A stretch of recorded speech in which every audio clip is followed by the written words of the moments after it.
Hi, let me try and do a short review of Small Game Hunting at the Local Coward Gun Club by Megan Gail Coles.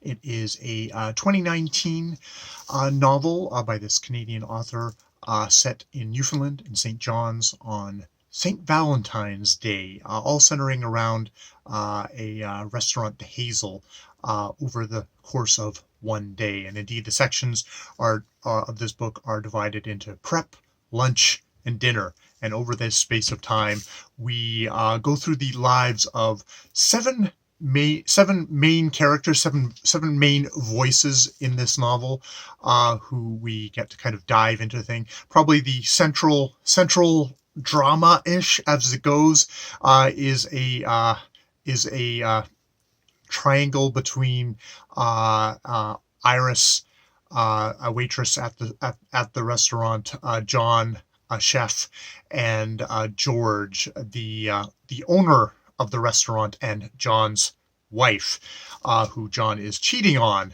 with Iris. But the thing about this novel is it also encompasses the other people, all of Damien, Calv, Roger. And I think that covers everyone. There's other people. There's Major David. There's Damien. There a gay waiter, busboy waiter, who they all have kind of these connections with each other's lives. It is where we're just sort of diving into sort of the misery, the heartache, the violence against the people in these stories, the violence against the women in these stories, and the way that especially someone like John gets away with this, is given a free ride with this, is touted as this great guy, but is actually manipulative, and has basically ruined the women around him's lives. But it's also very much about how the women around him and around other characters, especially Calvin and Roger, support those men in what they do, excuse it, protect them, punish their victims.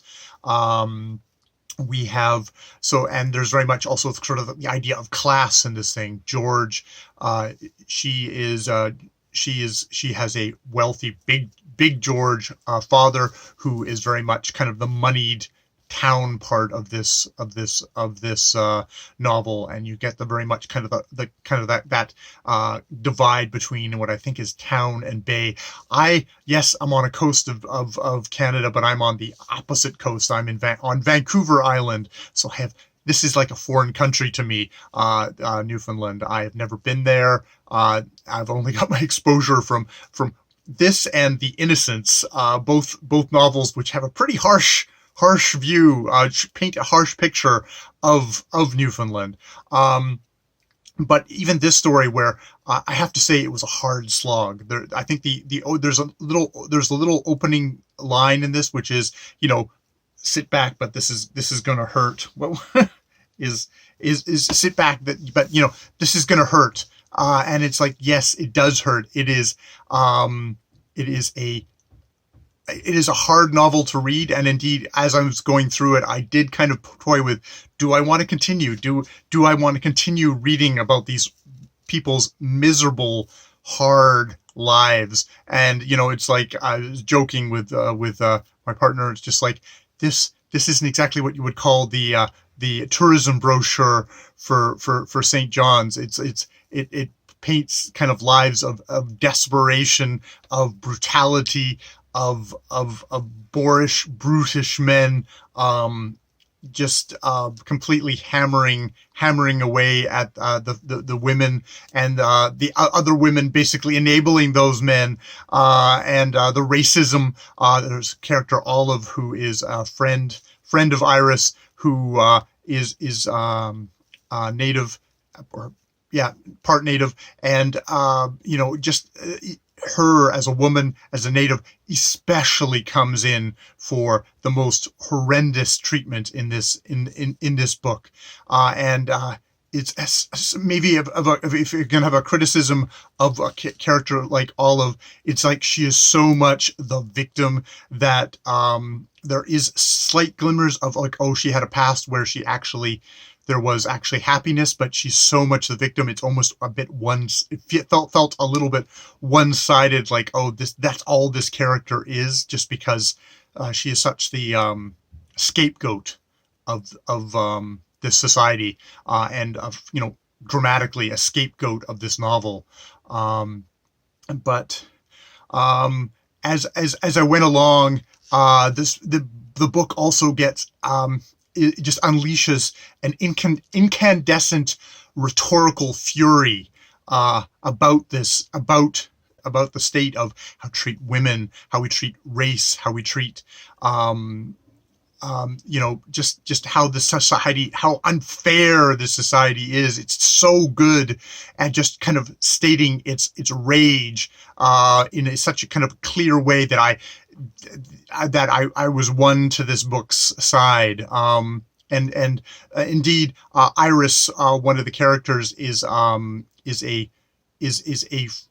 thwarted or almost failed artist, but she still has this dream of painting a picture that will sort of redeem this suffering, will turn this suffering into something more. And I think that's got to be that's what Megan Gail Coles is going for, is painting everything, the crap of this world, but making it something greater, and also kind of saying, look at this, and be angry about this. And I think it does that really well, especially kind of skewering kind of the misogyny of characters like John and Roger, but just the whole thing. And I mean, I say this is like a damnation of St. John's, but this is a damnation, obviously, of much further out than just St. John's. That I do not fool myself. This is like, oh no, you start recognizing things in here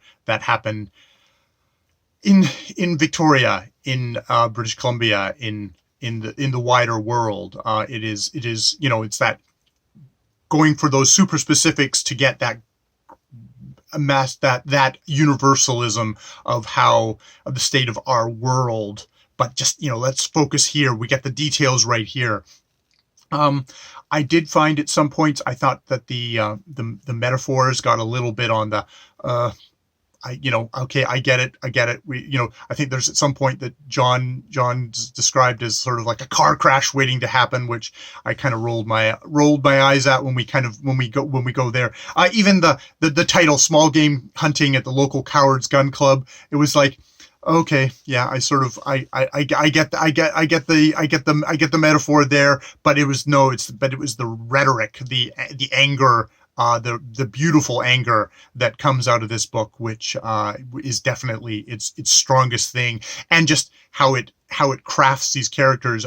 Megan Gail Coles is someone who comes from, I guess, theater, and it's very much it's like 7 character pieces welded together to make the wider story, but they actually do unify to make a wider story, even while it's these 7 character pieces. And at least for the first part of the book, I'm like, okay, this is really this day is going to last forever, and it feels like it's going to last forever, but in some ways it is. It's one of those days, that Valentine's Day with the storm coming in, that is going to last. It will feel like it's going to last forever, and we'll see who makes it out alive. All right, so that's my review of the local Small Game Hunting at the Local Cowards Gun Club.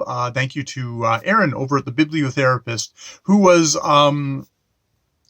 talking this book up what seems like a lifetime ago, pre-COVID, pre this year, and thank you, Erin. I'm really glad I actually finally got to it. This is how fast it takes me to get to stuff, and it's good. It's definitely mopey can lit. It's grim, it's dark, but I think I came out the other side happy I had gone through the experience. It hurt, but it was definitely a good hurt.